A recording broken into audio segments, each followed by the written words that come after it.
Welcome to Salsido Paranormal. I'm your host, James Salsido, and tonight I am sharing experiences, true paranormal stories from the web. As always, you can find all episodes of the show along with links to social media, ways to listen, and ways to support the show at the website, which is salsidoparanormal.com. That's SALSIDO paranormal.com. And there are many ways to support the show. You can always share the show with others and rate and review it on your favorite podcast platform. You can sign up for the Patreon page and get all the extra content there for as little as $1 a month. You can also check out the merchandise store and get all kinds of shirts and some other items with designs inspired by the show made by friends of the show. And support is never expected but always appreciated, as there are expenses in making these shows. Uh, a lot of cases it's equipment, and a lot of the cases those expenses for equipment sort of come up all of a sudden. But then there's also expenses for research materials as well. So, um, and please also follow uh, and check out the links to friends of the show in every episode description. That would be Jen, the Arcane Observer, who is the co-host of this show on Saturdays whenever she's able to make it, as well as having her own channel, and Michael Strange of Trouble Minds Radio and the Trouble Minds Radio Network, KUAP Digital Broadcasting, where you can hear all kinds of amazing shows 24/7 for free online. And there's all kinds of content there, and so you never know what you'll hear. So I think that takes care of everything here. Let me get to the document and we'll get this started. Thank you all for being here and listening in tonight as I record this. And let me get to the file here. So this one says, this is my first post on this page. My 91-year-old mom lives with my husband and I due to her age and health reasons. Honestly, we are shocked she has lived this long.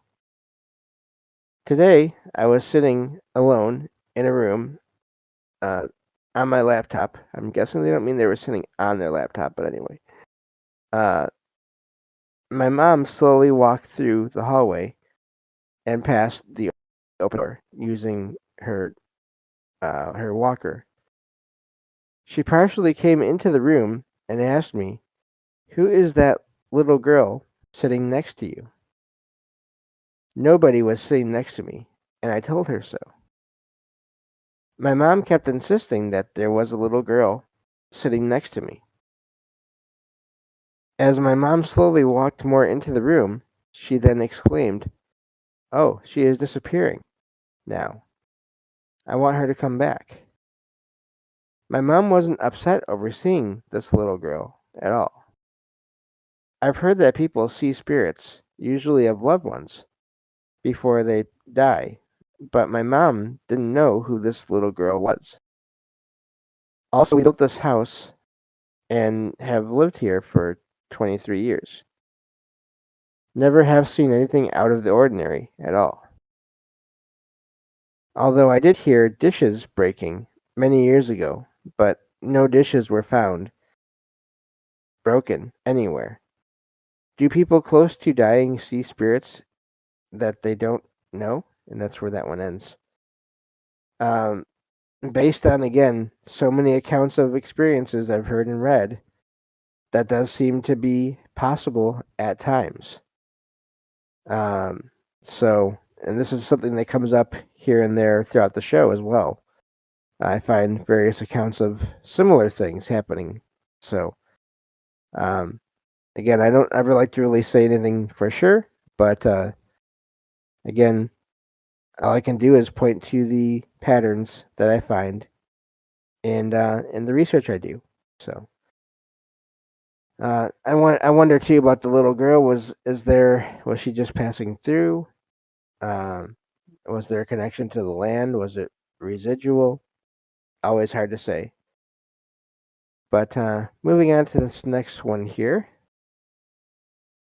This one says, I moved into this place almost 2 years ago now. It was built in 1903. I have a couple of roommates. The smoke detector went off one night a while ago. I came downstairs and heard a little girl laughing from the basement.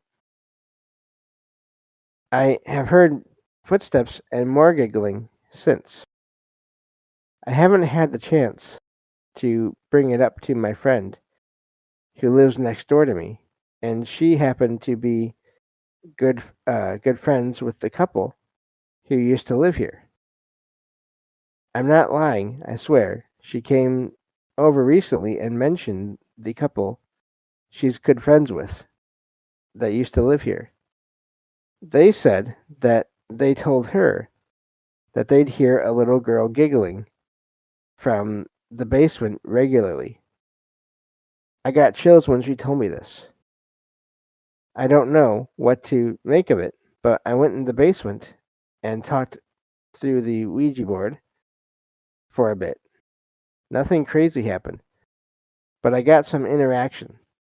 Apparently, she passed at 10 years old in the 40s. It broke my heart to hear that. I prayed and hoped for the best for her. I just want her to rest in peace.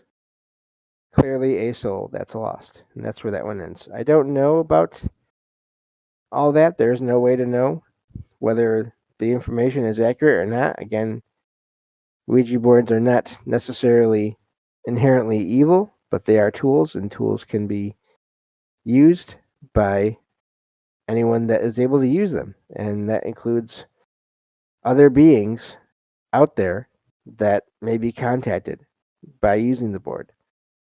Not to say that accurate information can't come from it. It's just you never know for sure unless you've, I think, done a lot of practice with one and probably had some not so great experiences along the way to learn about how to deal with that.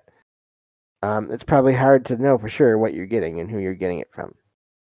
Um, I don't know if I'm curious about the house, if that location, if that little girl really loved that home.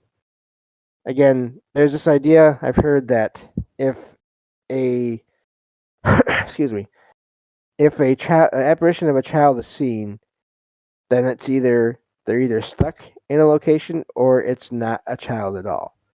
Now, granted, the not a child at all option is always there. There could be tricksters. There could be other beings taking on that appearance. But also, I've heard plenty of cases of adults, people who have passed away in their homes, or in certain locations, or near their where they worked, and to them, they wanted to stay. It seems in certain locations, and that was where they were happy. So in a way, it was like they chose that location to spend their time, their afterlife, so to speak. So depending on, again, the situation, the environment, the family, the whatever was going on with that girl. Unfortunately, she passed at a very young age. But maybe to her, if it really was her, then she wasn't stuck in this place. It was more of a that's where all her good memories, a situation where that's where all of her good memories were, and that's where she wanted to be, at least for a time.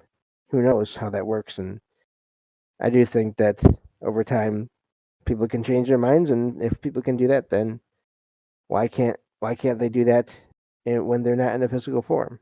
So just I always wonder about that, about how we know things, how people know things for sure about how and why apparitions are. And I mean, if you sense it, that's one thing, I guess.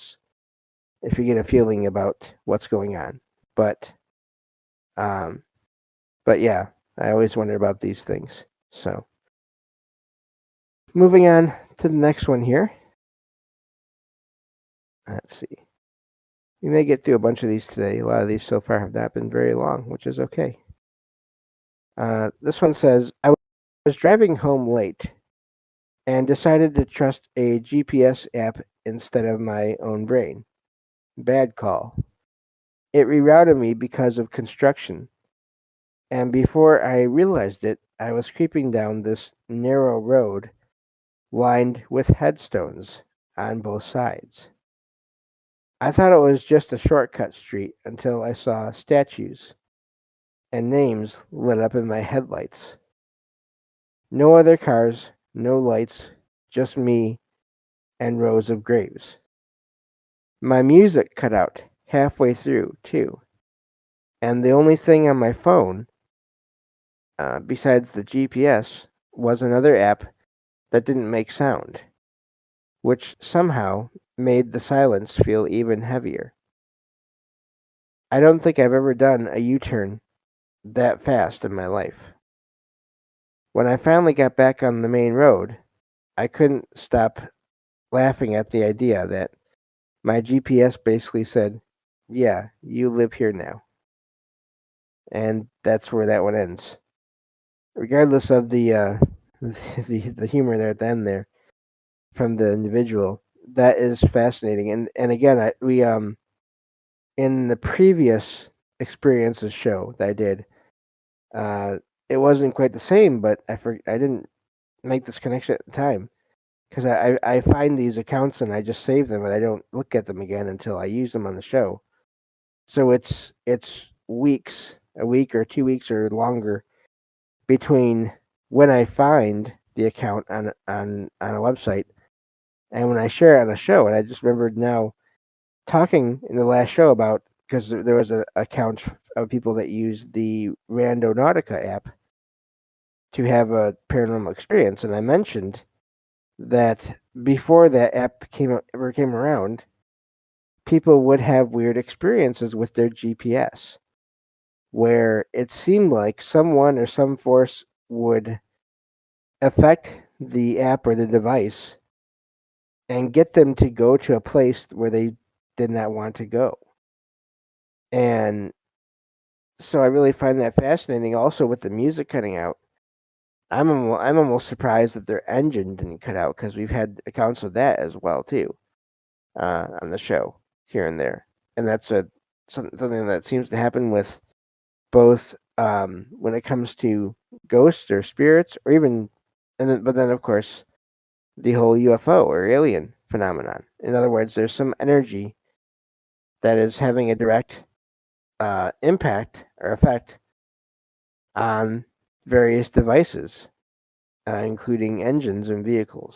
So that's that's neat that I sort of mentioned that in a previous show recently without even being aware uh, that this was going to happen in this show. As far as finding an account that was talking about just that thing that I mentioned last time.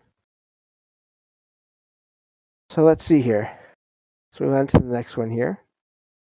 This one says, a couple of years ago, I was working food delivery full time.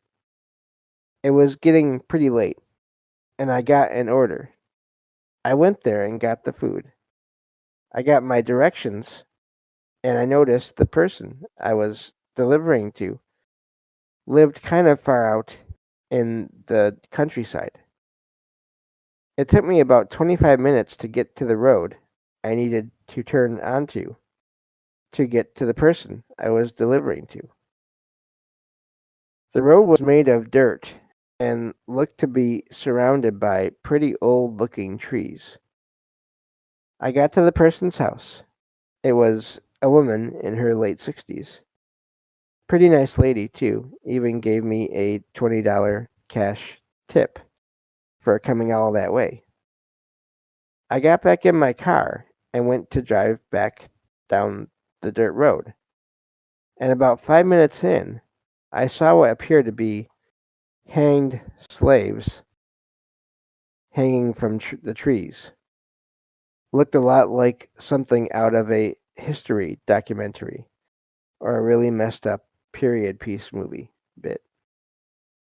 I freaked out for a moment and I stopped my car. I closed my eyes and whispered to myself, it's not real. It's not real. I opened my eyes a couple of moments later, and the hanged bodies were gone. I clocked out and went home and did some research. Come to find out, slaves were hung in the trees on the outskirts of town. I never accepted a delivery from that person's name ever again. And that's when that one ends. That's really sad that that is the thing that they saw. I'm wondering if they just picked up on the history, if they were somewhat sensitive, or if there was some kind of contact with, I don't know, residual energy or even consciousness there about that those terrible things that were done in that location. Uh, I feel like I've heard similar accounts before on different shows. I don't think I've come across any that I've found or shared on this show, but I'm sure I've heard of similar accounts from people having having similar sightings in places where they see that one moment and then they look away because again it's so terrible, and they look back and then it's gone, and so it really is obviously a tragic situation, and then a tragic uh, apparition to have appear as well. So, but I thought that was important to share that because I do think these things happen for reasons, and maybe to remind people of things that have happened and things that should be avoided, if at all possible. So, excuse me. Moving on to the next one here, we'll get to at least two more. This one says, many years ago, an old neighbor of ours passed away. Back then, there was a belief in our area that if someone died, their soul would linger on earth for 40 days unless prayers were offered. One night, around 3 a.m., I woke up to go to the bathroom. From my bedroom window, I could see the front of our neighbor's house. It's about 100 meters from mine. And there he was. At first, I thought my eyes were playing tricks on me, but the figure was unmistakable. The posture, the dress, even the way he stood, it was exactly like him.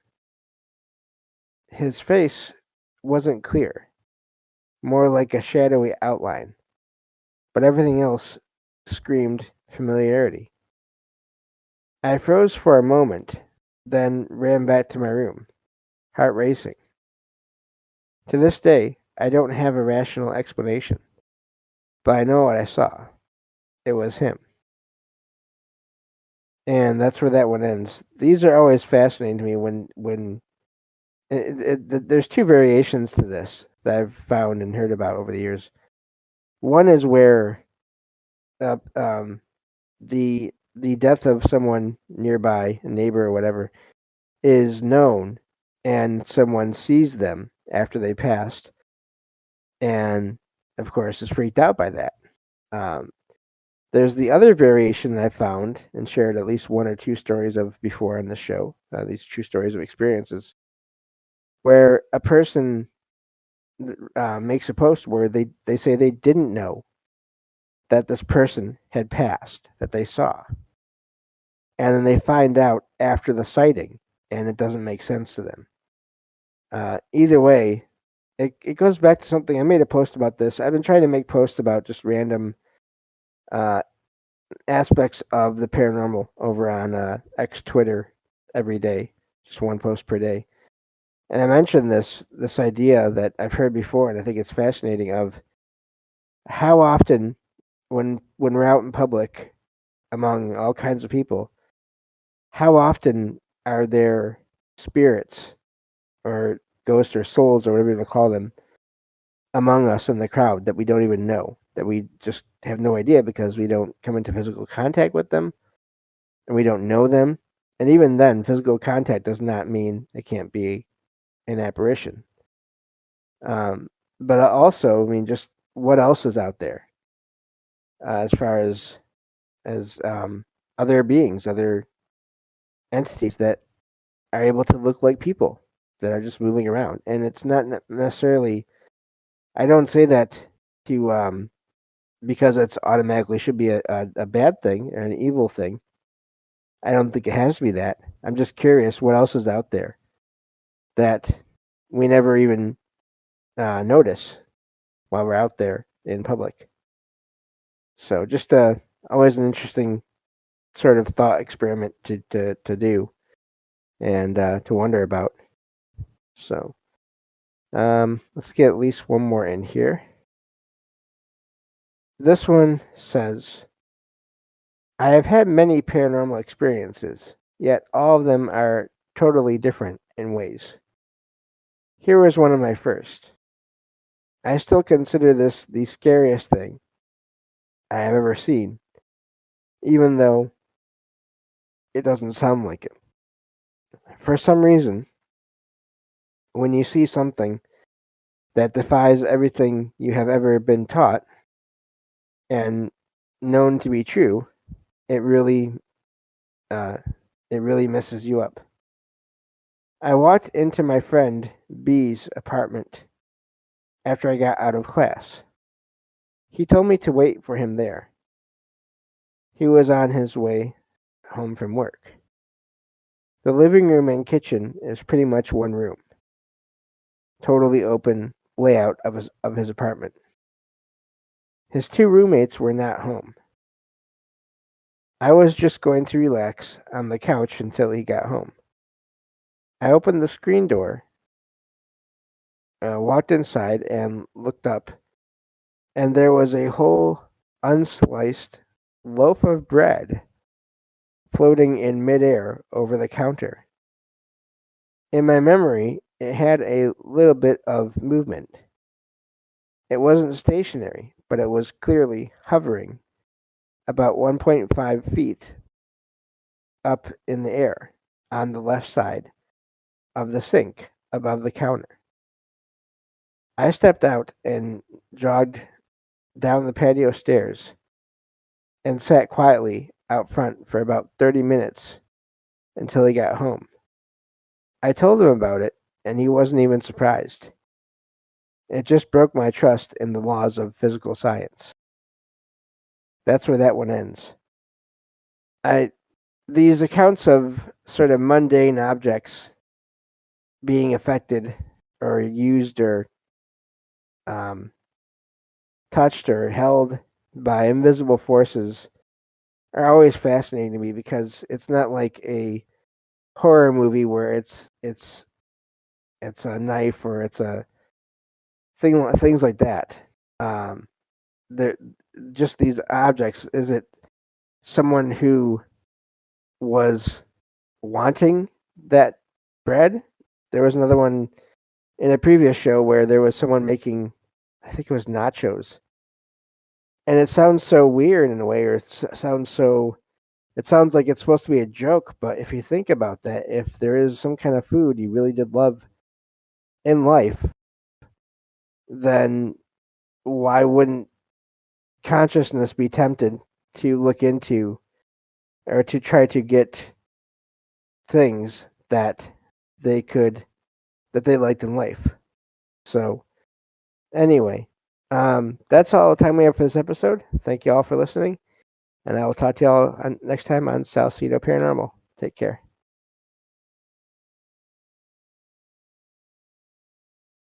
Okay, it's not stopped recording yet. All right, and everyone, sorry about that. Take care.